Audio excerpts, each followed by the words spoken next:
అందరికీ నమస్తే అండి. నా పేరు మనీషా నాయర్. గత 2 రోజుల నుంచి సర్క్యులేట్ అవుతున్న న్యూస్ గురించి మాట్లాడడానికి వచ్చాను. అందరూ కాలు పట్టించుకేంది అని ఒక మగాడితోనే మాట్లాడుతున్నారే తప్ప ఆ కాలు పట్టించే కన్నా ముందు ఏమేం జరిగింది అనేది చాలా మంది ప్రజలకు తెలియదు. కాబట్టి ఇది నేను తెలియజేయాలనుకుంటున్నాను. అక్కడ ఉన్నటువంటి ఇష్యూలో లక్ష్మీనారాయణ అనే వ్యక్తి ఒక మనం రిపోర్టర్ అండి. ఆ మనం రిపోర్టర్ గత సంవత్సరం రోజుల నుంచి మా మీద చేసినటువంటి దాడి ఒకసారి నేను మీకు చూపించాలనుకుంటున్నాను. ట్రాప్ లో హనీ ట్రాప్ కాలేజీలో కార్యక్రమానికి రంగమ్మను ఆహ్వానించిన మనీషా నాయర్. గీతం పేరుతో వేల మంది విద్యార్థుల తల్లిదండ్రులను ట్రాప్ చేసిన మనీషా నాయర్. రాశారు కదండి, నేను ఒక ఆడపిల్లనే కదా. ఇంత దారుణమైనటువంటి రిపోర్ట్ ఇంత రాశారే, సేమ్ రంగమ్మ తరహాలోనే రహస్యంగా వీడియో రికార్డ్ చేసిన బ్లాక్ మెయిలింగ్ అని చెప్పి ఎవిడెన్స్ చూపించండి. ఏం తప్పు చేశానో మీరు ప్రూవ్ చేయాలి కదండి. వితౌట్ ఎవిడెన్సెస్ నా చేతిలో పెన్ ఉంది, నా చేతిలో పవర్ ఉంది, నేను ఒక ప్రెస్, నేను ఒక మీడియా అని ఏది పడితే అది రాసేస్తారా అండి?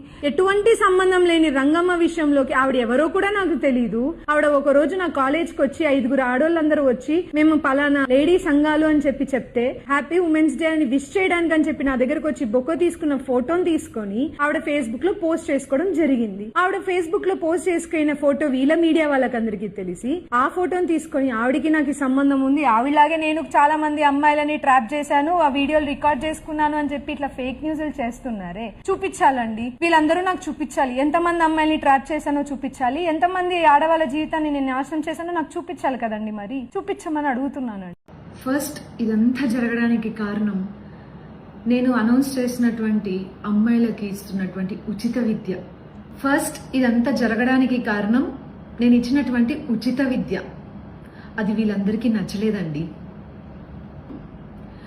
వీళ్ళు రాస్తున్న వార్తల వెనుక ఎవరున్నారు, ఎవరుండి నడిపిస్తున్నారు, ఎవరు అండదండలు చూసుకొని వీళ్ళు ఇలా చేస్తున్నారు అనేది నేను చెప్పాల్సిన అవసరం లేదండి. ప్రతి ఒక్కరికి అది తెలుసు. నేను ఈ కాలేజ్ స్టార్ట్ చేయడానికి కారణమే మా అమ్మగారు. మా అమ్మగారు ఎప్పుడూ ఒక మాట చెప్పేవారు, అన్ని దానాల కన్నా విద్యాదానం గొప్పది అని. ఆ మాటని ఆసరాగా తీసుకున్నాను కాబట్టే, తన బాటలో నడవాలనుకున్నాను కాబట్టే, కేవలం ఫ్రీ ఎడ్యుకేషన్ అని ఇచ్చిన పాపానికి అదే నాకు శాపం అవుతుందని నేను అనుకోలేదండి. ఒక ఆడపిల్లగా ఎడ్యుకేషనల్ ఇన్స్టిట్యూట్ తరపు నుంచి అమ్మాయిలందరికీ సర్వీస్ చేయడం ఇంత కష్టంగా మారుతుందని అస్సలు అనుకోలేదండి. పర్వాలేదు, నేను ఇస్తున్నటువంటి ఫ్రీ ఎడ్యుకేషన్ ని ఆపను. ఈ ఫ్రీ ఎడ్యుకేషన్ పొందిన ఆడపిల్లల కళ్ళల్లో ఆనందాన్ని గాని, వాళ్ళ తల్లిదండ్రుల కళ్ళల్లో ఆనందాన్ని గాని, నేను చేస్తున్నటువంటి సర్వీస్ ని గాని ఆపే అంత ధైర్యం మీకు లేదు. ఆపండి.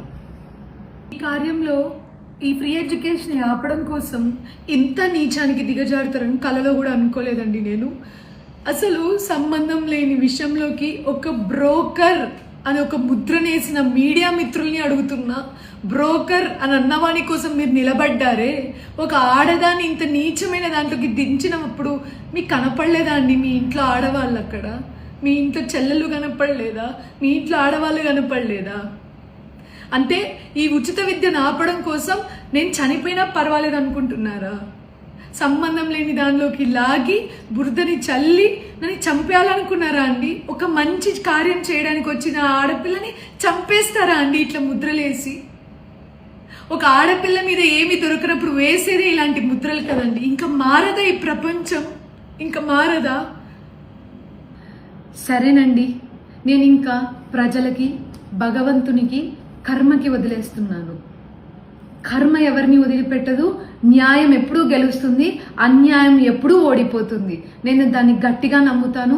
SP sir, thank you so much. నా గురించి మీరు ఒక స్టాండ్ తీసుకున్నందుకు మీకు కృతజ్ఞతలు చెప్తున్నాము. మీలాంటి వాళ్ళు ఉండాలని కోరుకుంటున్నాము. అండ్ ప్రజలారా, ఇదంతా నేను మీకు చెప్పాను.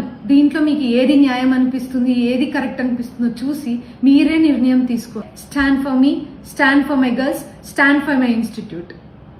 Thank you.